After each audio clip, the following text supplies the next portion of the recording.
Wrestling with God, episode number 11. Oh, I turn my headphones up, man.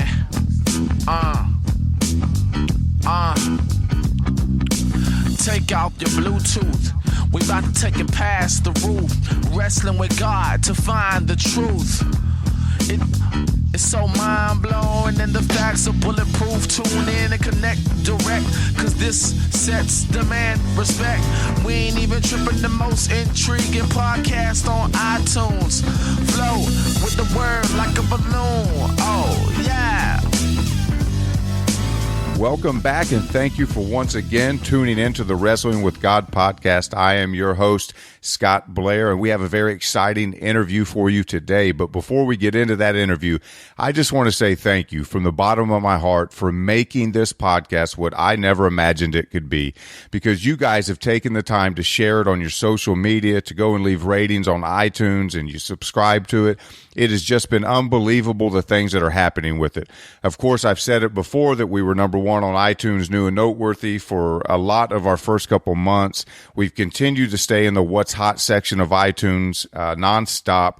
But I was taking a closer look at the stats this week, and because last month we broke over 5,000 downloads, and it made me really curious about who was really listening to the podcast. And so I began to look into our host providers' feedback.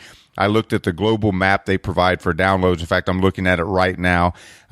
And whenever someone downloads from a country, it becomes a shade of blue. And by appearance, it looks like the podcast has been downloaded in almost every country on the planet. The whole map is almost blue. Now, looks can be deceiving, because if you get some downloads in large places like the U.S., Canada, Brazil, Mexico, India, Russia, China that I'm looking at, then that colors most of the map. But digging a little deeper, it appears by numbers that we have downloads in like 80-some countries. And there's something like, 190-some countries in the world. So I believe the podcast has reached about half of the countries in the world. We have listeners in countries that I know nothing about on the other side of the world, like Namibia and Burkina Faso. And Lord, I don't even know if I'm saying the names right.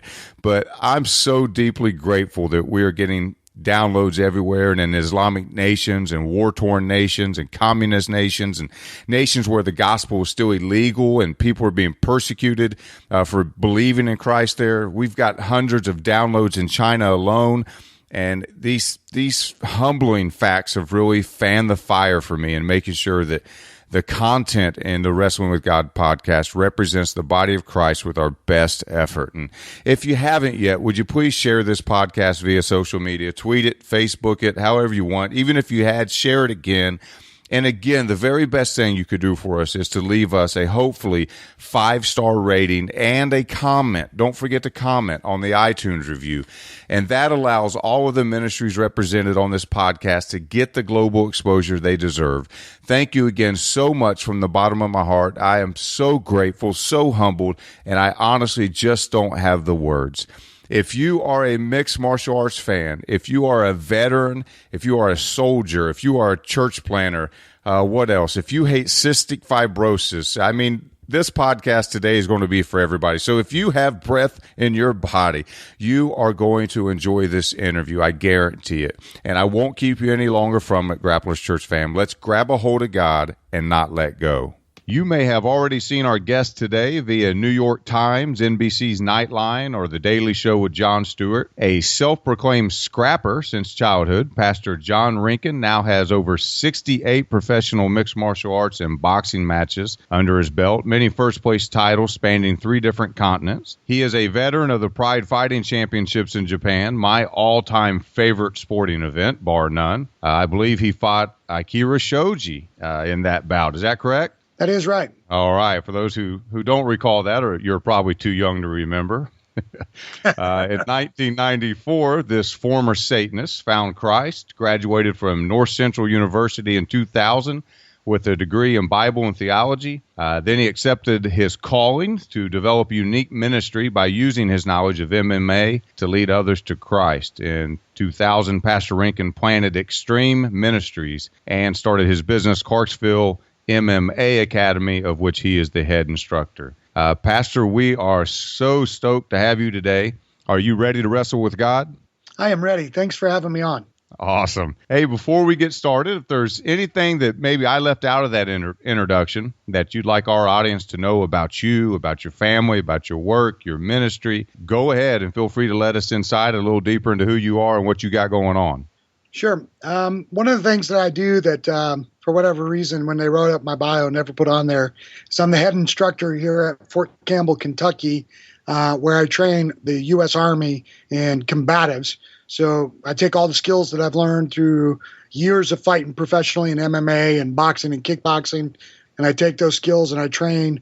Roughly, we have 36,000 soldiers here at Fort Campbell, and I'm responsible for training them, coaching them when they go to tournaments, setting up tournaments for them to fight at, all the various aspects of combat when it deals with one-on-one stuff. So I do the stick and knife stuff with them, boxing, kickboxing, jiu-jitsu, wrestling, takedowns, all that stuff. And we actually have our own version of MMA. It's not quite MMA. There's no elbows and no knees to the head allowed, no twisting leg locks. But I take them and I set up these tournaments for them, or I take them to other posts that are doing these tournaments, and our soldiers get to actually try their skills in the kind of preparation stages before they go to combat. So they're going to get to test themselves against other soldiers who are training from all across the United States and abroad. Some of the other things that are pretty noteworthy: in 2009, I resigned from Extreme, turned the reins over to Pastor Carlos Serrano, who has actually just recently changed the name to Grace Life Church. He's doing a great job. Love that guy, love what they're doing. And then have kind of been floating here and there. Stepped in to kind of help a church that was in trouble, which was at the time called Willow Bend, that we changed their name and kind of updated some things to Freedom Church. And just recently, they have merged with another larger church, and they're doing some great things as well.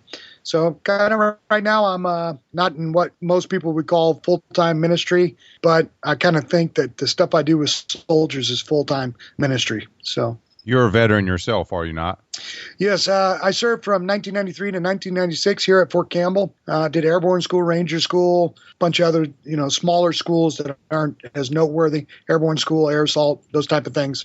So yeah, I'm a veteran too. Well, thank you for serving our country, sir, and thank you for the continued work with our troops. Hopefully you're providing them some tools that will keep them safe and bring them home. Have you ever had a story like that as a soldier ever came back and said, John, man, what you gave me saved my life on the field. I came back to my family because of what I learned here at class with you? Actually, I've had more than just a few. Here at Fort Campbell, we have over 250 documented cases where soldiers have had to use the skills that I've taught them in combat. One of the first ones was in 2001. A gentleman entered a room quite by accident by himself. There were 6 bad guys in the room. One of those bad guys hit him over the shoulder with a 2x4, broke his collarbone. And in the process of doing that, he ended up having to fight. There were 4 remaining guys in hand-to-hand. He shot those 2 and ended up combative, saved his life. Wow. I know you probably receive compensation for doing that training, but I guarantee that no check anybody could write you can feel better or bring more pride and joy than a story like that. Yeah, I've lost quite a few friends over the last couple of years, and to have a friend come home is a good thing. And it's definitely worth more than the paycheck. The unit I work for has been amazing to me. I wake up in the morning, I thank God every morning for the men that I work with because they're phenomenal people. And it's really rewarding when they come home safe and said, hey, man, that stuff you showed me saved my rear end. Hey, man, that's awesome. Hey, I don't know if you, I know you won't remember this, but I'll just throw it out there anyways. But probably in the early 2000s, I actually visited your school and trained with you. You were hosting a seminar at the time, Eric Paulson. Yeah. Is that correct? Yes, it is. Okay. I thought that was. We were at a high school, right? I think so. I think so. I remember the wrestling match. Yeah. I was remember you being there, but yeah, I knew you would. It was the only time we probably met in person. I was a youth pastor at a pretty large church in Ohio at the time, and of course a big MMA fan and jiu-jitsu student, kickboxing student, and stuff. And we had traded a couple emails, and but when I found out about the seminar, I ran down there on the weekend just to do it. I still got pictures of Eric and I from that seminar, but I don't have the pictures. I haven't been able to find them of you and I from that seminar. If I find it, I'll send it to you, and maybe that'll jog your memory. Yeah, that'd be great. I'll tell you, because of Eric is such a phenomenal teacher, that whole weekend is blurred because he taught so much stuff. It's just like, oh my God, I can't even think. And I still keep in touch with Eric.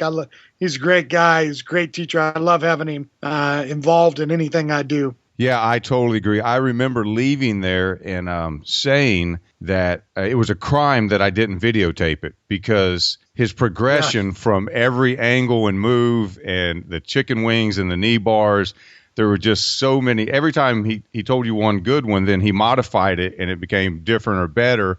And I got so excited about that one, I forgot the previous one.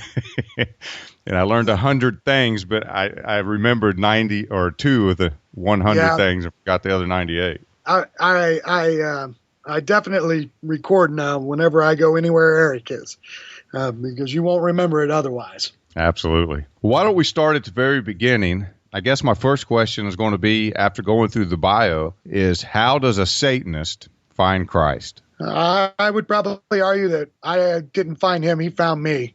So I wasn't, so in 1993, I joined the Army, and I joined the Army for a specific reason, which was that I wanted to kill somebody. And that was my kind of goal. And when I got into the Army, my squad leader, my eventual squad leader, was a born-again Christian, has been very influential in my life all the way up until recent years.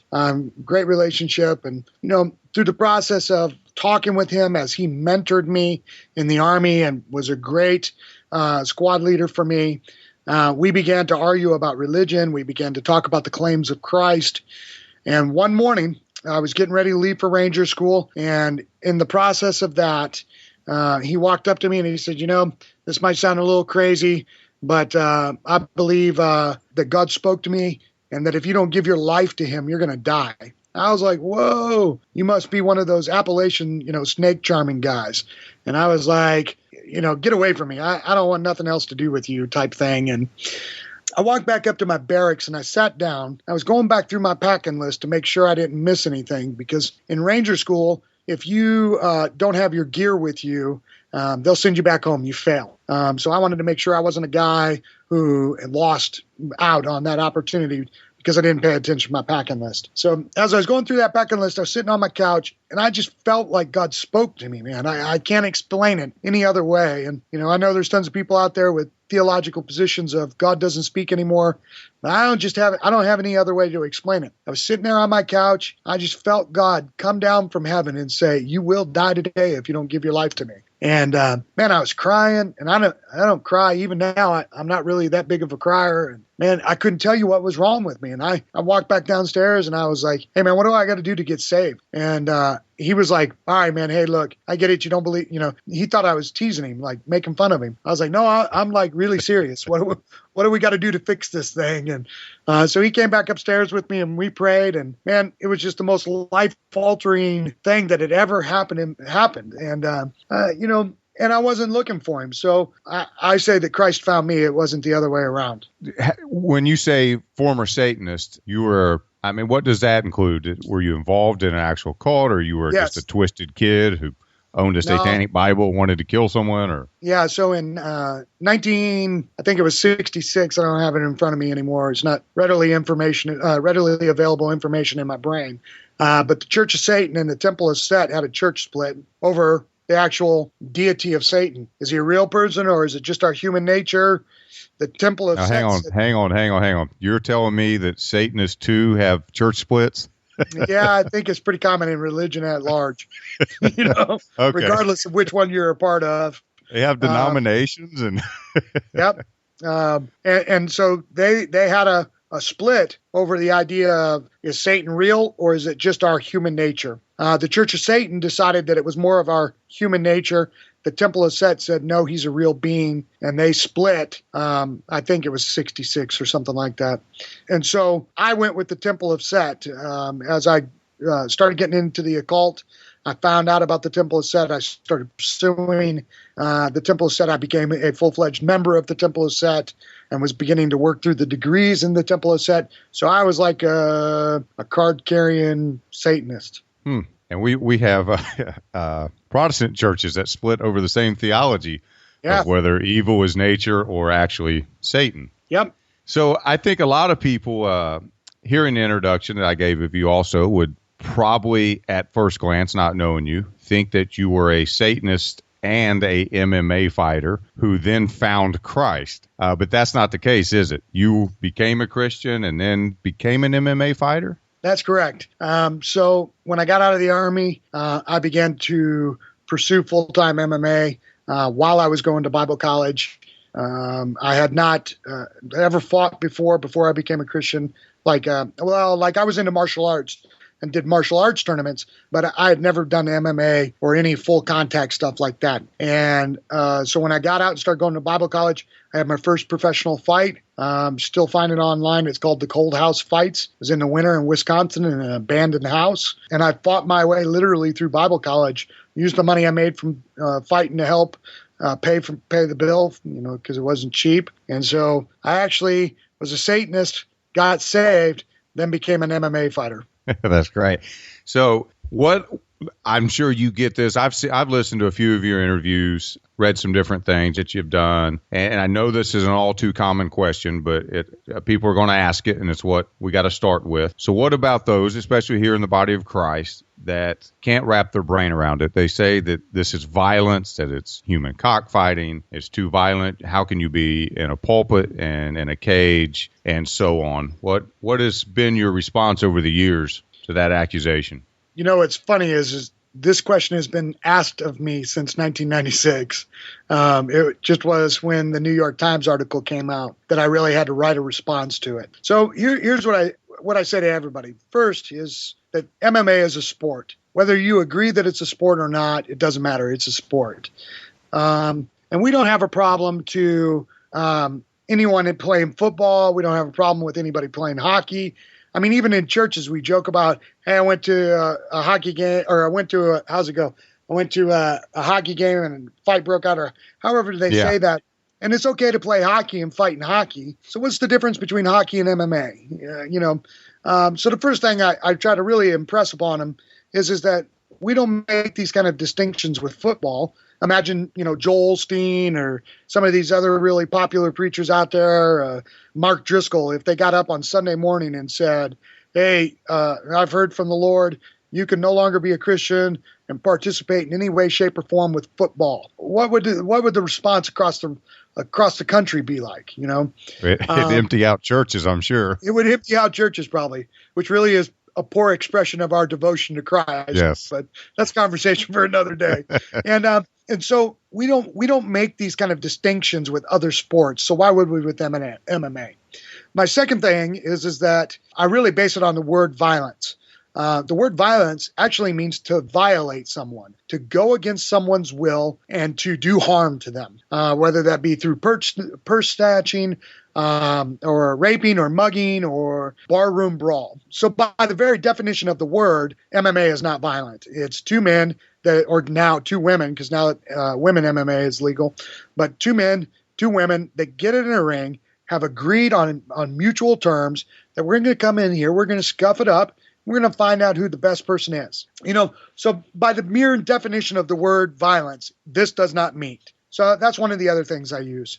So a lot of people then will ask me about, well, what about Jesus when he says turn the other cheek? And I'm probably a little bit different in this, in that I have a very strict interpretation of turn the other cheek. If you came and you began to literally beat me up because I'm a believer, because I love Jesus, and then you started to violate me, my response as a Christian is to turn the other cheek. Now, if you came and you were going to rob me just to steal my wallet, my response is going to be a right hand to your head. You're not taking my wallet. And in the kingdom of God, I think that we have failed to understand that there are things that happen in this world because we're agents of the kingdom of God. And then there are things that happen in this world because of the evil and the fallenness of this world. And we have to be sensitive to the Spirit to understand which one we're in. Is this because I'm a Christian, or is this just because of the evilness of the world? And so when using this idea of turning the other cheek, I talk to people all the time about, so if your sister and you were walking down the street, or your girlfriend or your wife, and somebody jumps out of the bushes and is going to rape your significant other, is the response to turn the other cheek? Most people would say, no way. So I ask them, well, what's the difference? Why does that change your response on turn the other cheek? And really, it's a cultural thing. It's not a biblical thing at all. And Jesus, when he's talking about turn the other cheek, is actually talking about people who are persecuting us because of our religion, because we follow him. If they would read the entire passage, they would see that Jesus is in context talking about that you are being persecuted, you are being violated because you follow him. Man, if it's not about following him, I'm going to scrap. You're not going to take my wallet. You're not going to hurt my wife. You're not going to hurt my children, And I'm a very, like I said, I'm a very strict Bible student, and I try to do as best as I can interpret things in the context of the passage. And I just kind of think that pacifism and that wussified Christianity is not what Jesus is talking about. So, however, if it's for the kingdom, I'll be the first to tell you, the response is you let him persecute you. Agreed. I graduated from a Christian high school, and I actually wrote my senior paper on that very topic. Is there a place for violence in the Christians' lives and society, or self-defense, those type of things? And much of the same theology and argument that you used is what I put in my paper. So I agree probably 100% with what you were just saying. And going back to what you're saying about the football and everything, I agree 100% with that as well, that, it is a sport. And I think that I would dare to say, and I guess we could do some research on it, that the toll of the violence, if you want to use that word, of a football player on their body and their brain and their health is a much heavier toll than would be on an MMA fighter. Well, actually, that's already been done, and yes, it is. There are far greater injuries, both in numbers as well as in seriousness in football than in MMA. And there was actually a study done by Oxford University in England that showed that the number one most dangerous sport in the world is not boxing or MMA. Speaking about injuries, head trauma, those type of things. And I bet you $1,000 you probably couldn't guess what it is unless you read the paper. Is it football? Nope. Soccer. I wouldn't know. Is it really? Soccer produces the most head traumas out of any sport in the world because of all the headshots. They were talking about in that article that the average collegiate/professional soccer player will do 500,000 headshots per X amount of time. And over the course of time, that leads to more brain damage than any other sport in the world. That's a hard sell just because of boxing. Because you got to think about sparring, how many hundreds per sparring session, per match, per week, per month of shots you take to the head with that padding. That's why we talk about the violence of MMA versus even boxing. I would much rather take one or two clean shots from the little MMA glove from somebody and be done than to have to take the 300 or 400 some of these guys take in 10 rounds with 12 ounces on. Yeah, but I think that, there's definitely I think that boxing was the second or the third in that study. And there's definitely significant evidence to show that MMA is actually safer on the head than boxing, because the bottom line is that you take way more headshots in boxing. So that is in there. But in soccer, they actually take more than in a boxing bout. Wow. And I'm looking it up right now to see what the average amount of headshots in professional boxing is. I want to say it's about 200 shots to the head.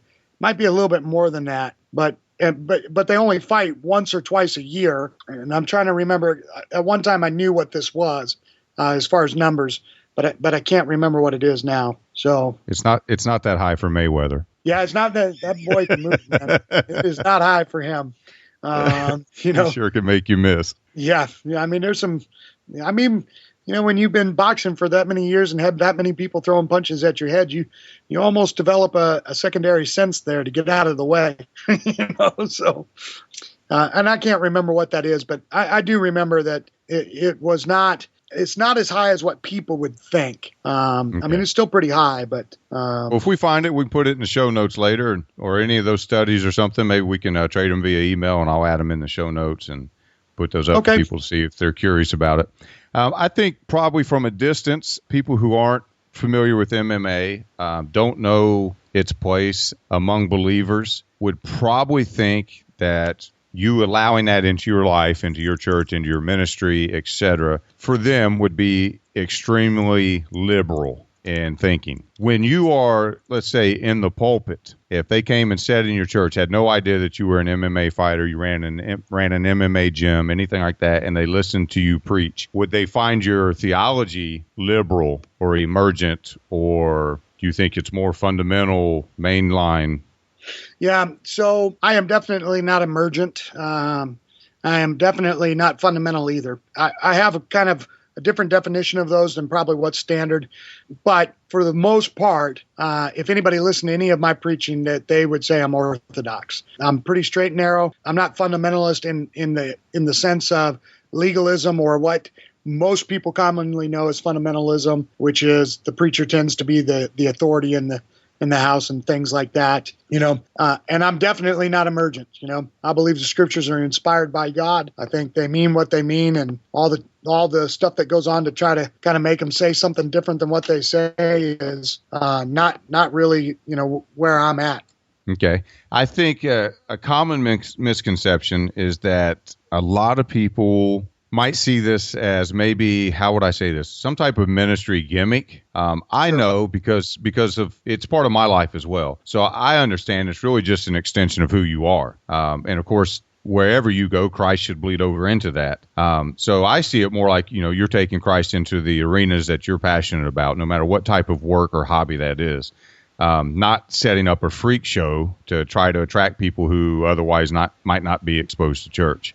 Which is how some people would see it. So in other words, it's just you taking Christ into your circle of influence, and it's not a marketing gimmick to try to trick the world into coming to church. No, as a matter of fact, for me, MMA has nothing to do with church. It happens to be who I am, and if I get to talk to you about Jesus, or the opportunity opens up to where I can share my faith and how it's made a difference in my life, then I do. But MMA is who I am and what I love to do, and it's the way God made me. So, when that New York Times article came out, there were a lot of people that were talking about the gimmick of it. And yeah, now they were not a gimmick, but my church actually did throw MMA fights. But it wasn't billed as Christians fighting Christians or Christians fighting non-Christians. It was just because I'm an MMA guy, so we threw MMA fights, and it was a great way to advertise for the church. And, I use this as a pretty good analogy, but the one card that we did literally before, I believe it was the second time we went into Iraq after 2003. And we had about 1,000, 1,200 people there. And as we began to open up the fight card, I said, hey, listen, I know a lot of you guys are getting ready to deploy back to Iraq for the second time. And if you wouldn't mind, I would like to pray for you guys. And, if you want me to pray for you, if you want to be included in this, if I could just have you stand to your feet, I'm just going to pray God's blessing over your life, that you'll return safely to your family, and that our mission will be accomplished. And out of the 1,000 people, there were probably 800 people that stood to their feet. And I got to pray over those guys. And I got to pray for their safety, and I got to pray for their families. And that's not a gimmick, man. That's just me being me. And I can see how some people see that as a gimmick. But at the end of the day, if we're missional, it's just about us being Christ wherever we go and using whatever he's given us, whatever he's put in our hands, to reach those people who don't know him. So if that's a gimmick, well, I guess I'm a circus show. Yeah, I definitely just wanted to point that out because I don't see that with you. I had a mentor of mine who said we've got everything from bodybuilders to belly dancers in the pulpit to try to attract people for Christ, because really we've lost the power. We've lost the love. We've lost a lot of things. But I think what you got going on, John, is not that. It's not a gimmick. It's not a marketing ploy. It's just, like we said, you taking Christ into just basically your circle of influence. So there's a lot of people now, though, that are trying to start ministries that revolve around MMA. You are the pioneer of that type of ministry in my mind. So what is key for pastors, trainers, fighters who maybe want to have their faith impact the MMA culture? What starting advice would you give them? The number one thing I would tell people, regardless if we're talking about MMA, boxing, hockey, football, is be real. Don't do it because you think it's a way to reach somebody. Do it because it's who you are. So regardless if you're going to be an MMA chaplain or if you're going to be a fighting preacher, if you're going to be a church planner who fights, whatever the story is, I don't care. You just got to be real because people will smell the crap before you ever get there. So if it's fake, they're going to know it's fake. And, for me, everything I do is about being who I am first and foremost. I got to be loyal to who I am and how God made me. And then out of that, if I'm real and if I'm who I say I am, I will reach the people that God puts in my life and that God wants me to reach. And so I guess it could just really be summed up in being true to yourself. And I think that's, even if it's not about a particular type of or stylistic type of ministry, I would tell pastors that all across the country. If you want to reach people, be true to yourself. And if you're not true to yourself, you'll never be who you need to be, period. Whether that's a preacher or whether that's a country western singer who preaches, it doesn't matter. What about, would there be anything that you would caution people about as far as maybe flack you've gotten from the church as a whole or something they need to be aware about dealing with the MMA community, this type of ministry, anything that they need to understand before getting involved in this? That's a pretty good question. I think that, as always, there's the temptation to get to lose ourselves in the midst of what we're doing. I watched a great movie called The Machine Gun Preacher, and it kind of resembles what we're talking about. And what was really interesting to me was he became the thing he hated in that movie. He lost sight of what God had called him to do at a point in that movie, and we all have the propensity towards that. And so we have to stay focused on what's first. And what's first is that to make sure we're glorifying God. I think what's second is to make sure we're true to ourselves. And if either of those two get out of whack, I think that we're going to be in trouble no matter what kind of ministry it is. And so you see this a lot in like the music industry even, really strong, squared away believing musicians who get in the limelight. And all of a sudden now they're getting doped up on coke and they're, having orgies and they're doing all kinds of crazy stuff. And it's because that they got their priorities out of whack. It became all about them instead of being about God and what God's doing in them. And so my warning would be the same warning that I would give anybody that's going into ministry is keep Christ at the front and stay true to yourself.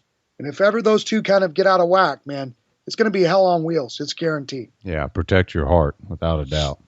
Have you ever had an experience? I know this is, again, it's a sport for you and I, but people from the outside, it's hard for them to wrap their brain about that. But the camaraderie that you experience, even with the guy that you face in the cage, even after a match, I've been in a situation where you fight somebody and you really earn respect for each other and sit down with each other afterwards, train together afterwards, go to eat dinner afterwards. And that's hard for some people to understand. Have you ever had a situation? Now, I know that you've impacted students, you've impacted soldiers, you've impacted things like that. But what about a fight? Have you got a particular story maybe? And you don't have to name a name, but that you gotten into a fight with a guy in a cage or a ring, and then afterwards you were able to have a discussion with him or go to dinner or and share your faith or answer questions for him or something?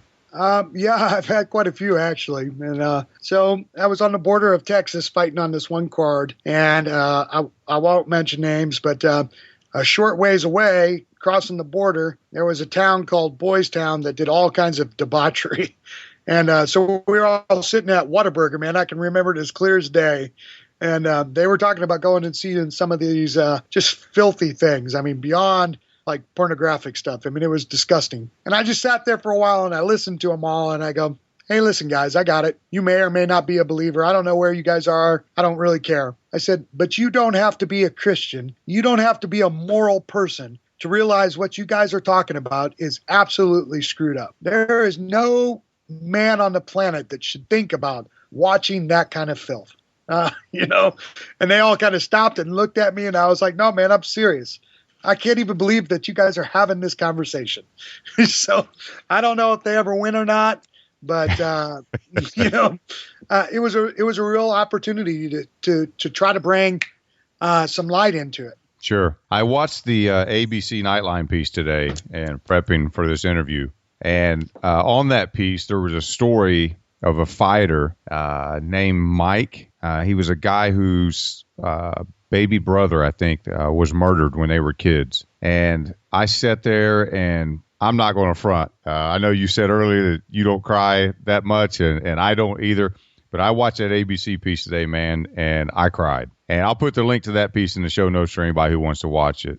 It was just a phenomenal, phenomenal story about a guy who's really rebelling against God, came to you for MMA training, had no intention on ever attending your church or receiving Christ, but yet he did. He found Christ, and it seems like his life has changed. And really, at the very end, it showed a piece of him standing in church on Sunday after his fight, and he's holding looked like his baby girl and just kissing his baby. And man, it was just phenomenal to see. You could tell his life had really been changed. Do you have any other stories that stand out in your mind that you are just in awe of what God did, or just reminds you of the importance of why you do what you do in your calling? Yeah, I've got actually a lot. Most recent one took place a couple of weeks ago, and it really is amazing. So I have a guy that I've been training since the early 2002, maybe even a little bit before that. And he just PCS'd, and we promoted him before he PCS'd. He's been a great student, good friend. And in front of the students at his affiliate school that he goes to, he began talking about the importance of what's happened in his life and some things I didn't even know about. I knew that he is one of my other stories of where he got in a fight in Iraq and used combatives to save his life. So he began talking about his struggle with PTS or PTSD. I don't call it PTSD. I don't care what the medical definition is. It's not a disorder. It's the human body's way of dealing with the trauma of war. And some guys get it, some guys don't. And he began to talk about how his training with me and his love for MMA, his love for jiu-jitsu had really been a vehicle that God used to bring him out of PTSD. And that's probably one of my best stories. Right now, they're saying that there's roughly 300,000 to 400,000 soldiers that have been in Iraq or Afghanistan dealing with PTS.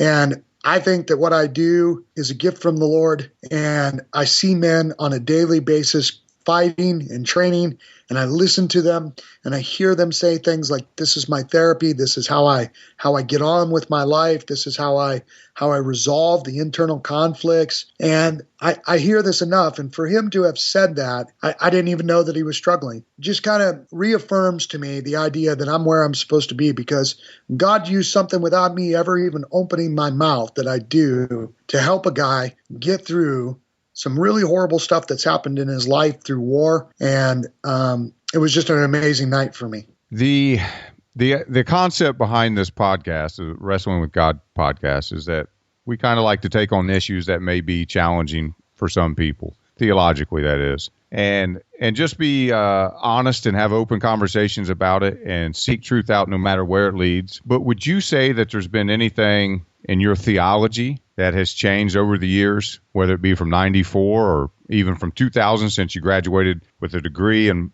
theology? Has it been an evolving theology for you, or pretty much stayed the same, or anything that stands out in your mind that's really changed for you? Not that it's really changed, but that it's become more solidified and has become the message of my life, really. So because I was a Satanist, I was heavy into drugs, heavy into alcohol, womanizing, all that kind of stuff. Just the idea of God's grace, and that it's his grace that keeps us, not our works, has become a pretty repetitive message in my life. I've gone through some really bad stuff and talked with a lot of people that have gone through some really bad stuff. And no matter what way I try to frame things, I just seems like over the last 10, 15 years of my life, I keep coming back to it's about the grace of God. I've absolutely fallen in love with Pastor Tullian out of Coral Ridge and his book, Jesus Plus Nothing Equals Everything. And it's a message of grace. It's a message of that we are hopelessly flawed, man. And God in his grace has chose to love us and to pour out his mercy on us and to gather us up. And, we blow it and we go back to him and we're like, hey, man, I'm such a knucklehead. And he goes, I died for you. Come on in. Come back. And I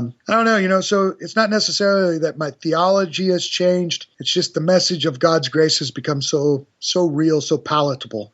It's like you can chew on it forever. So I think that's probably been the most significant thing. Yeah, I'd have to agree. Almost anybody that I talk to that has spent any amount of time in honest, heartfelt, transparent ministry, their depth and understanding of grace has just multiplied year after year after year. I think you have to, or you go crazy. Yeah, no kidding. I was a missionary in Brazil, and we used to say we actually had like 2 people on the staff. That now in Brazil, if you've ever been committed for psychological issues, you actually do have a piece of paper that goes in your medical file. And so when we talk about being certifiably crazy, they actually have a certificate in their medical file that shows that at one point they were crazy. And we had 2 on staff before Christ that had actually received those certificates. So that used to be kind of a joke about our job interviews, is that you have to be certifiably crazy to come into ministry with us. That's anybody, man. You have to be crazy to go into ministry. Period. Amen. So you're part of a documentary, a fight film that is it out? Has it been released? Is it going to film festivals? What's going on with that project? Okay, so the Fight Church film is finished filming. The last time I talked to them, I believe it's actually done with editing, and they're right now applying for film festivals. It's not available yet. The new trailer should be released sometime next month, but there was so much they had put the trailer out last year, and there was so much media attention over the trailer that they actually had to take it down because it was too soon. I'm really excited about it. I think it's a great opportunity for people to hear not only my heart, but some of the other guys that are on there, their heart. And the thing I love about it too is that they got people who don't agree with us. If I remember correctly, Greg Boyd is going to be on there with the dissenting opinion, talking about how he does not believe this is of God and that MMA has no place in the life of a Christian. And, so I'm really excited about it. It's going to be an awesome experience, I think. Yeah, I can't wait to see it. Is there a website for that or anything? Or we'll put it in the show notes. Yeah, it's I think it's fightchurchfilm.com or maybe .tv. I'll look it up. I'll send it to you for sure. Okay, and we'll confirm that and put it in the show notes. The show notes are going to be at grapplerchurch.tv/fighting preacher. That's grapplerchurch.tv/fighting preacher. We'll get all the show notes up on there as soon as this goes live. And where can people get a hold of you if they want to contact you and get some advice from you or just information from you or have you speak at their church or whatever? What's the best way to get a hold of you? A couple of different ways. They can get me on Twitter or Facebook at Fighting Preacher. Twitter is Fighting Preach. Or they can go to my website, fightingpreacher.com. Those are the most easy way to get a hold of me. And it doesn't take much. You type in my name and you can find me pretty easy. Well, John, that's about all the time we got today. I've taken more than I asked you for. I greatly appreciate you taking this interview on such short notice. It's been a pleasure talking to you. Maybe we can have you back on after Fight Film is released and get an update with you. But just in a way of parting, I know that there's going to be a lot of young men that are going to listen to this podcast because they're going to see your name on it. They're going to see as Pride FC veteran. And I got a lot of friends like that on Twitter and Facebook and different things that run in my circle. And I know they typically may not listen to my podcast, even though they're my friends and they should. But when they see your name on it, I think a lot of them are going to jump on there. And maybe they're not religious. Maybe they haven't dabbled too much around with God. But any parting words of advice you'd like to speak into their life? Regardless of where they're at, regardless of if you're a believer or a non-believer, if you hunger for truth, it will inevitably lead you to Jesus. It's just the way it is. And I would just tell the people out there that are listening, Christian or not, is just set your sights on attaining the truth. And as you start that search, it's a guarantee that God's going to show up in your life and he's going to reveal himself to you. And I'm just one of those guys where I try to keep things simple. If you just try to do the right things and you set your heart to do the right thing, God's going to meet you. It's not a works thing. It's not this is what you do to get saved. It's just putting your heart in a position to hear and receive from God. And even if you don't believe he's true, that's fine. Just set your heart on truth and God will show up in your life. And I think that the more that we do that and we turn our eyes towards searching for the truth, the more we find out the truth. And that truth is Jesus. And so I think that that's really the best advice I could give anybody is just set your eyes on the truth and God will show up. And if you don't mind, I'd like to say one more thing. Yes, sir. So I have a new endeavor in my life. And my niece is just turned 13. She has cystic fibrosis. And if you don't know what that is, it's a disease that over the last decades has caused children to not make it into their 20s. We're up to around the 30s now where our medicine has advanced enough. And so I've joined a group of guys called More Than Just Me, and we're doing a project called More Than Just Mountains. And I'm going to be climbing the 7 summits trying to raise $1 million for cystic fibrosis and to find a cure for my niece. And pretty emotional about it. She's a great girl. And so if you guys are interested, you can check it out on my website and help me as I climb the 7 highest mountains on the 7 continents of the world. Absolutely. You got our full support. I'll put that in the notes. Anything else we can do. And we'll have you back on, even if it's just short updates, man. I'll put you in different podcast episodes, and we definitely do anything we can to get behind that, John. That's awesome. Excellent. It'll be a real pleasure of ours. All righty, man. Thanks for having me on. Anytime you want me. I appreciate that, John. It's been a real pleasure. We'll talk to you again soon. Well, that's it for today's interview, Grapplers Church family. I hope you enjoyed that as much as I did. I had a blast interviewing John. I will have all of Pastor John's information on the show notes page, which can be found at grapplerschurch.tv/fighting preacher, one word. Now listen, go and check out the link that we're going to provide on the project where he wants to raise money to find a cure for cystic fibrosis. And he's probably going to beat me up for telling you this, and I say that jokingly because he's such a violent man. We talked about that. He said in the interview he rarely cries, and we did this interview over Skype, and Pastor John left his video on, and forgive me, John, but when he talked about his niece having cystic fibrosis and his desire to find a cure, I could see the man's face, and the man teared up.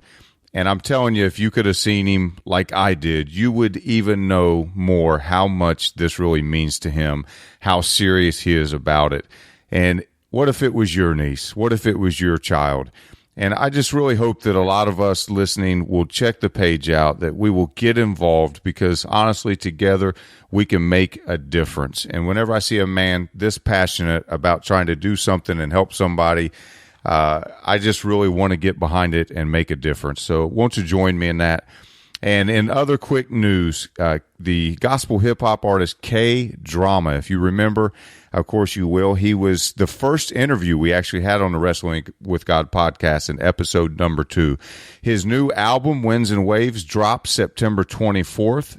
You can pre-order it now at k-dramamusic.com. So a couple singles I've already heard from his website and Cross Movement's website. Phenomenal album. I'm so excited it's coming out. So get behind that ministry, support it, and that's a way you can support the Wrestling with God podcast. Let them know that you heard about it here. Go over, get the album, give us some feedback on it, let us know, and we'll have him on again soon. Thank you so much. Until next time, Grapplers Church fam, grab a hold of God and don't let go.